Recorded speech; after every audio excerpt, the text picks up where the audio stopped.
Assalamualaikum warahmatullahi wabarakatuh. Selamat pagi. Perkenalkan, nama saya Muhammad Aksal Gibran Ferdinansyah, mahasiswa Fakultas Kedokteran IPB University. Pada kesempatan ini saya akan presentasikan tentang anatomi sistem reproduksi wanita dengan fokus pada 3 aspek utama, yaitu yang pertama ada bagian-bagian organ genitalia feminina eksterna, lalu yang kedua ada struktur anatomi tuba uterina, dan yang ketiga ada perbedaan antara antefleksi dan retrofleksi pada kedudukan uterus. Oke. Yuk kita mulai dengan bagian yang pertama. Bagian 1, genitalia feminina eksterna.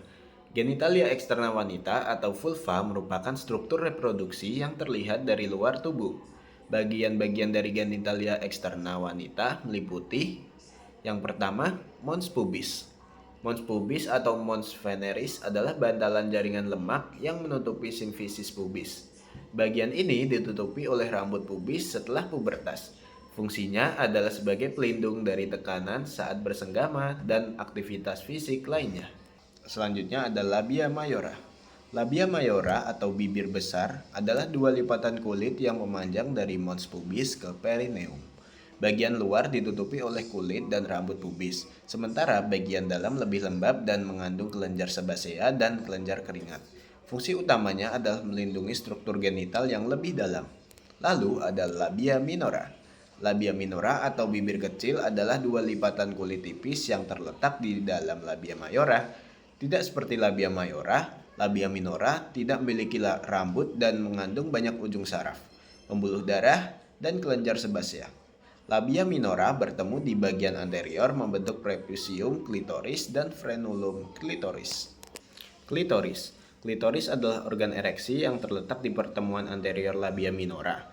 Terdiri dari glans klitoris, bagian yang terlihat kaya akan ujung saraf sensorik. Lalu ada corpus klitoris, yaitu jaringan ereksi yang terletak di bawah kulit. Crura klitoris, dua kaki yang menempel pada ramus ischiopubik. Klitoris memiliki fungsi utama untuk sensasi seksual karena mengandung lebih dari 8.000 ujung saraf sensorik. Lalu ada vestibulum. Vestibulum adalah area berbentuk seperti perahu yang dibatasi oleh labia minora di lateral, klitoris di anterior, dan fossa navicularis di posterior. Di dalam vestibulum terdapat orifisium uretra eksterna atau lubang kencing, terletak 2-3 cm di bawah klitoris. Lalu ada orifisium vagina, lubang vagina, terletak di bawah orifisium ureter. Lalu ada kelenjar skrine atau parauretral analog prostat pada pria terletak di sekitar orifisium uretra. Lalu ada kelenjar Bartholin yaitu yang menghasilkan mukus untuk lubrikasi terletak di sisi posterolateral vestibulum. Selanjutnya ada introitus vagina. Introitus vagina adalah pintu masuk ke vagina. Pada wanita yang belum pernah melakukan hubungan seksual atau aktivitas penetrasi, introitus vagina dapat tertutup sebagian oleh selaput tipis yang disebut himen atau selaput darah. Himen memiliki berbagai bentuk anatomis normal seperti anular, seminular, septat, dan kiribifromis. Perineum. Perineum adalah area berbentuk diamond antara introitus vagina dan anus. Area ini memiliki banyak jaringan otot yang membentuk dasar panggul dan berperan penting dalam proses persalinan. Yuk kita lanjut ke bagian 2, yaitu struktur anatomi tuba uterina. Tuba uterina atau tuba fallopi adalah sepasang saluran musculomembranosa yang berjalan dari kornu uterus hingga ovarium. Panjangnya sekitar 10 hingga 12 cm dengan diameter bervariasi di sepanjang saluran. Tuba uterina memiliki peran penting dalam reproduksi sebagai jalur transportasi ovum dan dari ovarium ke uterus dan tempat terjadinya fertilisasi. Secara anatomis, tuba uterina dibagi menjadi 4 bagian dari medial ke lateral. Yang pertama ada pars interstitialis atau intramural, merupakan bagian terpendek dengan panjang sekitar 1 cm dan diameter 1 mm. Bagian ini menembus dinding uterus dan bermuara di cavum uteri melalui ostium uterinum tubae. Pars interstitialis dikelilingi oleh myometrium uterus. Pars ismica adalah bagian sempit dan lurus yang menyambung dari pars interstitialis, panjangnya sekitar 2 cm hingga 3 cm, dengan diameter 2-3 mm. Dinding pada bagian ini tebal dengan lumen yang sempit. Bagian ini memiliki lapisan otot polos yang tebal dan mukosa dengan lipatan-lipatan sederhana. Lalu ada pars ampularis, merupakan bagian terlebar dan terpanjang dari tuba, sekitar 5-8 cm dengan diameter 5-8 mm. Lumen pada bagian ini lebih luas dengan mukosa yang berlipat-lipat. Kompleks pars ampularis adalah tempat terjadinya fertilisasi. Bagian ini memiliki dinding lebih tipis dengan otot polos yang lebih sedikit dibandingkan pars ismika.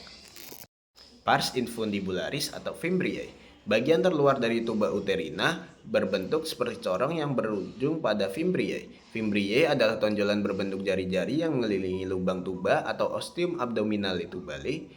Salah satu fimbriae yaitu fimbria ovarica lebih panjang dari yang lain dan terhubung dengan ovarium. Fimbriae bergerak seperti tentakel untuk menangkap ovum yang dilepaskan saat ovulasi. Secara histologis, dinding tuba uterina terdiri dari 3 lapisan. Yang pertama ada mukosa atau tunika mukosa, terdiri dari epitel silindris bersilia dan sel sekretori. Sel bersilia membantu pergerakan ovum ke arah uterus, sel sekretori menyediakan nutrisi untuk ovum dan sperma, mukosa membentuk lipatan-lipatan atau plika yang kompleksitasnya meningkat dari pars ismika ke ampula. Lalu ada muskularis atau otot, lapisan otot polos dengan susunan dalam dan luar. Kontraksi otot ini membantu pergerakan ovum dan sperma. Ketebalan lapisan bervariasi, paling tebal di ismus. Lalu ada serosa atau tunika serosa. Lapisan yang terluar merupakan bagian dari peritoneum, mengandung pembuluh darah dan saraf. Suplai darah tuba uterina berasal dari arteri tubarica dari arteri ovarica atau cabang arter abdominalis.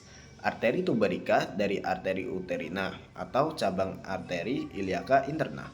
Lalu persarafan tuba uterina, serat simpatis dari plexus ovaricus, serat simpatis dari nervus vagus, serat sensorik yang mengikuti jalur simpatis. Yuk lanjut bagian 3, perbedaan antefleksi dan retrofleksi pada kedudukan uterus. Uterus normal memiliki posisi yang fleksibel dalam rongga panggul, dan posisinya dapat bervariasi antara wanita yang berbeda atau bahkan pada wanita yang sama pada waktu yang berbeda. Posisi uterus didefinisikan berdasarkan 2 aspek, yaitu fleksi dan versi. Fleksi yaitu sudut antara korpus uteri dan serviks, dan versi adalah sudut antara serviks dan vagina. Mari kita bahas perbedaan antefleksi dan retrofleksi. Antefleksi uterus. Antefleksi adalah posisi normal uterus pada mayoritas wanita. Pada posisi ini, korpus uteri membentuk sudut ke depan terhadap serviks atau sudut antefleksi. Fundus uteri menghadap ke anterior ke arah dinding abdomen anterior. Uterus berada di atas kandung kemih. Karakteristik anatomi antefleksi. Sudut antar korpus dan serviks biasanya sekitar 90 hingga 120 derajat. Serviks biasanya dalam keadaan antevers atau mengarah ke anterior terhadap vagina. Fundus uteri terletak di atas simfisis pubis. Secara umum, antefleksi dianggap sebagai posisi fisiologis normal karena memungkinkan ekspansi kandung kemih tanpa mengganggu uterus, memfasilitasi aliran menstruasi yang lebih efisien, dan lebih jarang menyebabkan gejala dibandingkan dengan retrofleksi. Selanjutnya, retrofleksi uterus. Retrofleksi adalah variasi posisi uterus yang ditemukan pada sekitar 20 hingga 30% wanita. Pada posisi ini, korpus uteri membentuk sudut ke belakang terhadap serviks, fundus uteri menghadap ke posterior ke arah sakrum, uterus berada di atas rektum. Karakteristik anatomi retrofleksi, sudut antara korpus dan serviks menjauhi anterior dan mengarah ke posterior. Serviks dapat tetap dalam posisi antevers atau dalam keadaan retrovers. Fundus uteri terletak di posterior dari simfisis pubis. Penting untuk dicatat bahwa retrofleksi umumnya merupakan varian normal dan jarang menyebabkan masalah klinis. Namun, pada beberapa kasus, retrofleksi dapat terkait dengan nyeri panggul saat menstruasi atau dysmenorrhea, dyspareunia, atau nyeri saat berhubungan seksual, lalu kesulitan menggunakan tampon, komplikasi yang lebih jarang seperti ingkar sesasi uterus selama kehamilan. Pemahaman mendalam tentang anatomi sistem reproduksi wanita sangat penting dalam praktek kedokteran, terutama dalam bidang ginekologi dan obstetri. Dengan memahami struktur normal, kita dapat lebih mudah mengidentifikasi patologi dan memberikan penanganan yang tepat. Demikian presentasi saya, kurang lebihnya mohon maaf. Assalamualaikum warahmatullahi wabarakatuh.